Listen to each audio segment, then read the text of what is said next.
10 things every man over 40 needs to do if he wants to build muscle at this age. Don't worry, this won't be one of those cliche videos telling you to watch your diet, sleep better, and all that blah blah blah that we know YouTube is full of. We'll talk about habits and things that 95% of men at this age genuinely have no idea about, and obviously that's why they can't make progress. Stay tuned until the end because most men make a mistake on habit number 7. So today you'll see 10 things every man over 40 needs to do if he wants to build muscle at this age. Before we begin, please tell us in the comments your name and the city you're watching our content from. We'd love to know. Number 1. Combat anabolic resistance. If you're over 40 and feel like you train hard but the results simply don't show up in the mirror, know that you're not going crazy. There is a real physiological phenomenon called anabolic resistance, and it's one of the main reasons men in this age group stall in their progress without understanding why. With aging, muscles gradually lose sensitivity to the signals that normally trigger muscle growth. It's as if the muscle building signal is being sent, but the receiver has the volume turned down. This doesn't mean you can't gain muscle, it means you need to be smarter than the young guys training beside you. A study published in 2012 revealed something striking. Older men showed a 110% increase in muscle protein synthesis when they doubled the number of sets in their training, while younger men in the same group had only a 50% increase. In plain terms, your body needs a greater stimulus to produce the same response. The solution isn't to train like a teenager with infinite energy, throwing everything at once and ending up destroyed. The strategy is to increase training volume gradually and intelligently. This means adding sets to main exercises progressively over the weeks, prioritizing compound movements like squats, deadlifts, bench press, and rows. These exercises recruit large muscle groups simultaneously and deliver the greatest hypertrophy return per unit of effort. Number 2. Your gut directly influences how much muscle you build. This is one of the most overlooked points by anyone seeking hypertrophy after 40, and it may be the most silent in terms of sabotage. The gut microbiome, meaning the collection of bacteria and microorganisms that inhabit your intestines, exerts a direct influence over amino acid absorption, neurotransmitter production, and levels of systemic inflammation in the body. A gut out of balance reduces the bioavailability of the protein you consume. In other words, you may be eating well, hitting your protein targets on paper, and absorbing far less than you think because the intestinal environment isn't prepared to properly absorb what you ingest. A silent and extremely common mistake in this context is the frequent consumption of so-called zero products, diet sodas, sugar-free energy drinks, and artificial sweeteners in general. Many people consume them thinking it's fine because they have no calories, but what few know is that artificial sweeteners like sucralose and aspartame negatively alter the composition of the gut microbiome. The body must mobilize metabolic resources to process and eliminate these artificial compounds, generating a low-grade biochemical stress state that compromises exactly the absorption and protein synthesis processes you need so badly. After 40, when microbiome diversity already tends to decline naturally over time, adding this kind of chemical aggression is literally working against yourself. The good news is that the solution is more accessible than any expensive supplement. Including fermented foods like kefir, plain yogurt without added sugar, and kimchi in your eating routine improves intestinal bacterial diversity. Combined with that, regular consumption of prebiotic fibers found in foods like slightly green bananas, oats, and garlic feeds the beneficial bacteria already present in the gut. Number 3. Increase rest time between sets. If you're still resting 1 minute between sets at the gym, as you did back in your 20s, that may be one of the biggest saboteurs of your results today. What worked in your youth can actively work against you after 40. Studies directly comparing the effects of different rest periods on muscle growth are clear. Rest periods of 3 to 5 minutes generate significantly more hypertrophy than short 1-minute rests. The reason isn't intuition, it's physiology. The body replenishes phosphocreatine stores, which is the primary energy source for high-intensity muscle contractions, more slowly with aging. When you rush into the next set before that replenishment is complete, the load you're able to move drops, and a lower load means a smaller stimulus for the muscle to grow. Short rest periods can create the feeling of an intense workout, that sensation of being sweaty and out of breath. But what actually drives hypertrophy is the quality of each set, not how breathless you were between them. The practical recommendation is to use 3 minutes of rest for compound exercises like squats and deadlifts, and 2 to 3 minutes for isolation exercises like bicep curls and tricep extensions. Number 4. Train each muscle group twice a week. There's a widely spread logic in the bodybuilding world that says each muscle should be trained once a week with very high volume. That workout where you can barely lift your arm afterward. That approach has its value in some contexts, but for men over 40, it leaves an enormous amount of growth potential on the table. And the reason is biological. Muscle protein synthesis, which is the process by which your body builds new muscle tissue after training, remains elevated for only 24 to 36 hours after the stimulus. If you train each muscle only once a week, you're wasting 5 to 6 days of potential growth. Studies on training frequency indicate that splitting the same weekly volume across more sessions can nearly double muscle growth compared to concentrating it in a single session. And for those with anabolic resistance,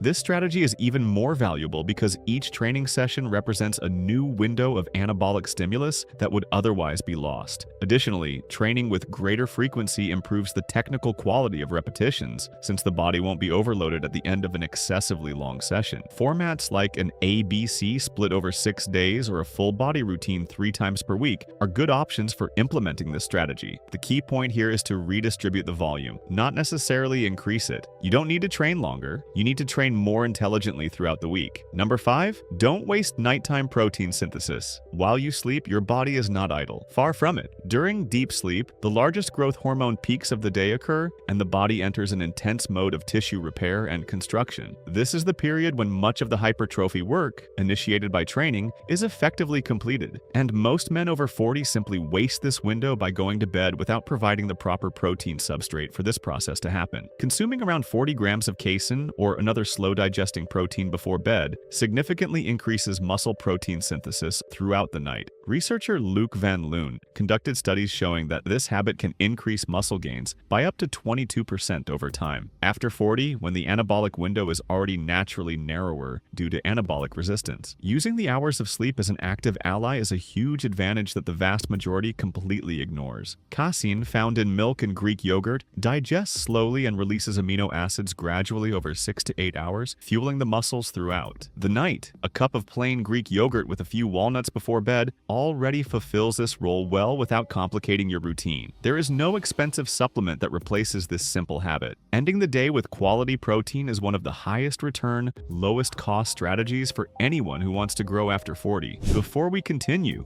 don't forget to subscribe to the channel and hit the notification bell. Having constant access to science-based information is what will help you progress healthily in the long run in the world of exercise. Number 6, you're probably dehydrated without knowing it. Here's a piece of information most people don't know. Skeletal muscle is composed of around 75% water. Not fat, not protein. Water. This means your body's hydration state has a direct and immediate impact on your ability to generate force and build muscle. Dehydration of just 2% of body weight, the equivalent of just over 2 pounds for someone weighing 155 pounds, is already enough to reduce muscle strength by up to 10% and measurably compromise protein synthesis. The specific problem for men over 40 is that the sensation of thirst becomes an increasingly unreliable indicator with aging. The thirst mechanism deteriorates with age, and by the time you finally feel that dry mouth, your body is already in a state of dehydration. You're running a water deficit for your muscles without even realizing it. I've observed that many gym goers in this age group arrive at their workout already slightly dehydrated, which compromises performance before the session even begins. The correct approach is to drink proactively, not reactively. At least 17 fluid ounces of water before training and around 8 fluid ounces every 20 minutes during the activity. Throughout the day, don't wait for thirst to arrive. Number 7, use the right supplementation. This is where most men make mistakes, and the mistake usually happens at two opposite extremes. Either they completely ignore supplementation, thinking it's only for professional athletes, or they go out and buy everything they see on the supplement store shelf because everyone on Instagram is using it. Both extremes cost money and results. 3 supplements stand out based on solid scientific evidence for men over 40. Creatine, at doses of 3 to 5 grams daily, increases muscle phosphocreatine stores, delivering more available energy for intense contractions. Studies show average gains of 5 to 15% in strength with consistent use. It is the most studied supplement in the history of sports nutrition and one of the few with consistently proven efficacy. Vitamin D, around 5,000 international units daily, adjustable based on blood tests, is deficient in around 60% of men over 40 and is directly linked to testosterone production, muscle recovery and bone health. And magnesium, between 200 and 400 milligrams per day, preferably at night, reduces cortisol and significantly improves sleep quality, which is where much of the muscle growth happens. Whey protein, on the other hand, can be skipped if dietary protein intake is already sufficient. It's just a logistical facilitator, not a magic supplement. Now, about the most common mistakes. Many people take creatine on an empty stomach, thinking it works better that way, but this can reduce absorption and cause gastrointestinal discomfort. The ideal is to consume it with a meal. Another classic classic mistake is using stimulant pre-workouts daily without realizing that the body develops caffeine tolerance quickly, which means that in a few weeks that effect stops working and the person becomes dependent on the substance without the original benefit. Supplements do not replace well-executed nutrition and training. They complement what is already working. Number 8. Monitor and naturally optimize testosterone levels. Testosterone is the central hormone of male anabolism. It regulates muscle protein synthesis, the drive to train, recovery between sessions, and even mood.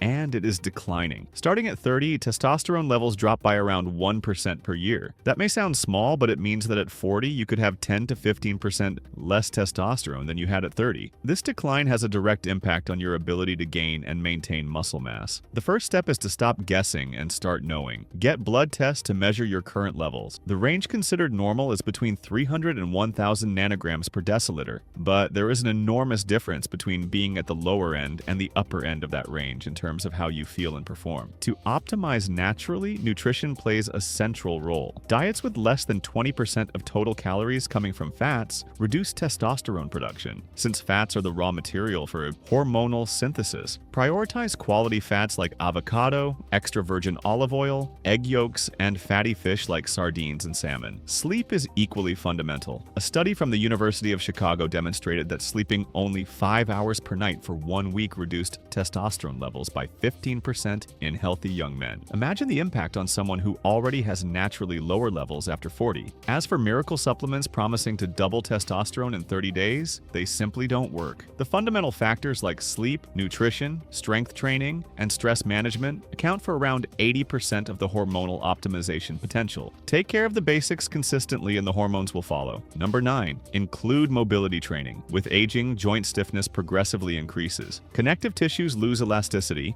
joint capsules become more rigid, and range of motion gradually decreases almost imperceptibly over the years until one day you try to do a deep squat and realize you simply can't get down there. And this problem goes far beyond discomfort. Reduced range of motion means less hypertrophic stimulus. A partial squat, for example, activates far less muscle tissue than a deep, well-executed squat. You're essentially leaving part of the muscle without work. The solution that shows the best results for this population is end-range isometrics. Instead of traditional passive stretching, where you simply hold a position for a prolonged period, end-range isometrics involve assuming the position of maximum range of motion and generating active muscle tension in it. This improves mobility while at the same time strengthening the muscles at the positions where they are most vulnerable to injury. An effective example is the end-range isometric squat. Descend to the lowest position you can execute with good form and hold for 30 to 60 seconds, keeping the muscles actively contracted. It may seem simple but regular. Practitioners who include this consistently report notable improvements in 2 to 3 weeks. 10 to 15 minutes before each training session should be dedicated to mobility work specific to the joints that will be challenged that day. Shoulders before bench press, hips before squats, ankles before any leg work. Mobility is not optional after 40. It is what allows you to keep training with quality for the next 20 years. Number 10. Increase protein intake. We've reached the point that closes the loop on everything we've discussed so far. Remember the anabolic resistance from the first item? It also affects protein processing. While at 20 years old, around 20 grams of protein per meal were enough to maximize muscle synthesis. After 40, you may need almost double that to achieve the same effect. Not because protein has become less effective, but because the activation threshold for muscle synthesis has increased with age. Studies indicate that the ideal target for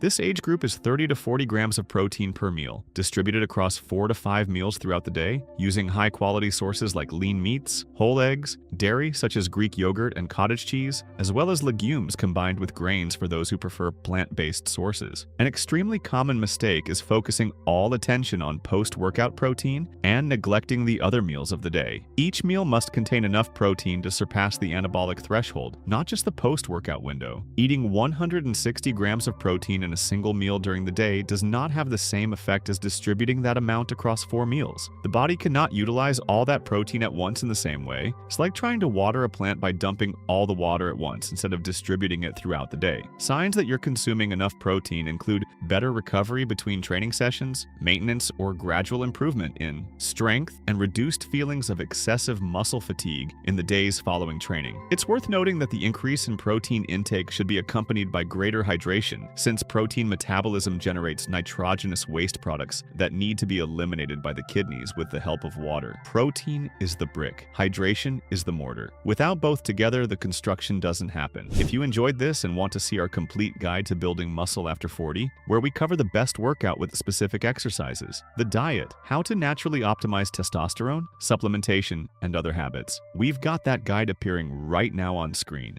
Don't miss it. Thank you for watching all the way through, and God bless you, my friend.